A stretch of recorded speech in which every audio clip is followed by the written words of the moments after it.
ஓம் சாந்தி. இன்று அறிவோமா ஆன்மீகம் பகுதியில் பணிவு என்கிற மகான் தன்மை என்கிற தலைப்பை பற்றி பார்க்கலாம். நாம் நம்மை விட மூத்தவர்கள், இளையவர்கள், செல்வந்தர், ஏழை, படித்தவர்கள், படிக்காதவர்கள் என்று பலதரப்பட்டோருடன் சேர்ந்து வாழ்கிறோம்.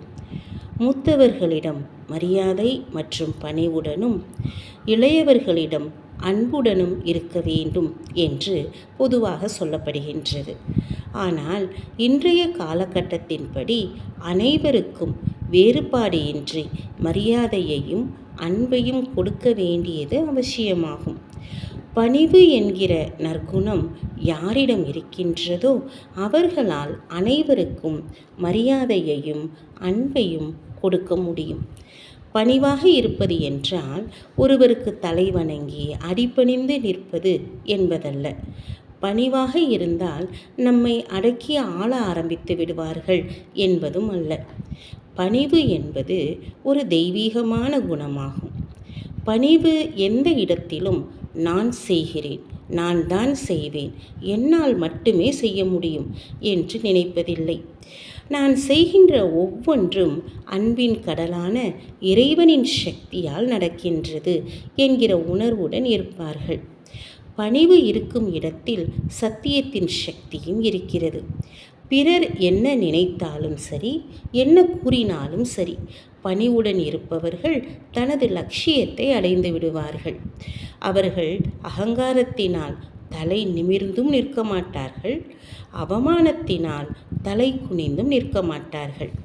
அவர்கள் தங்களுடைய இயல்பின்படி நேர்கொண்ட பார்வையுடன் இருப்பார்கள். இதற்கு நேர் எதிரானது அகங்காரம்.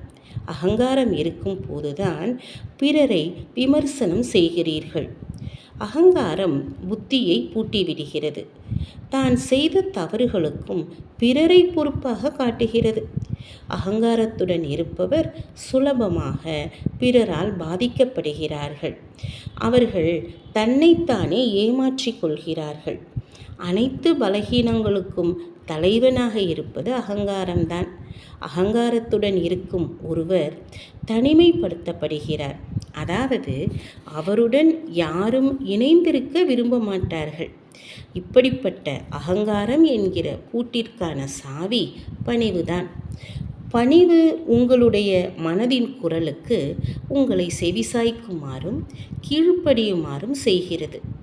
பணிவு இருப்பவர் நிதானமாக செயல்படுகிறார். உணர்ச்சி வசப்படுவது கிடையாது.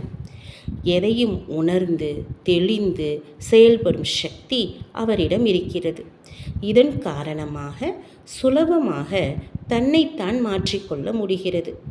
ஒரு வினாடியில் தனது தவறை உணர்ந்து கொள்ள முடிகிறது. அதனால் எந்த ஒரு பிரச்சனையையும் சுலபமாக முடித்துவிட முடிகிறது.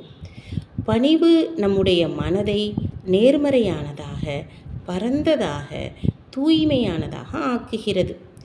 பணிவுடன் இருக்கும் போது பிறருக்கும் ஒத்துழைப்பை கொடுத்து உறவுகளை சீராக வைத்து கொள்ள முடிகிறது. பணிவுடன் இருப்பவர் இறைவனின் அன்பிற்கும் மற்ற அனைவருடைய அன்பிற்கும் உரிமையுடையவர் ஆகுகிறார். அவர்களுடைய மனக்குழப்பங்களும் மன சுமைகளும் கூட நீங்கி விடுகின்றன. அங்கு திருப்தி, நம்பிக்கை மற்றும் அனைவர் மீதும் அன்பு முதலானவை அதிகரிக்கின்றன. ஓம் சாந்தி.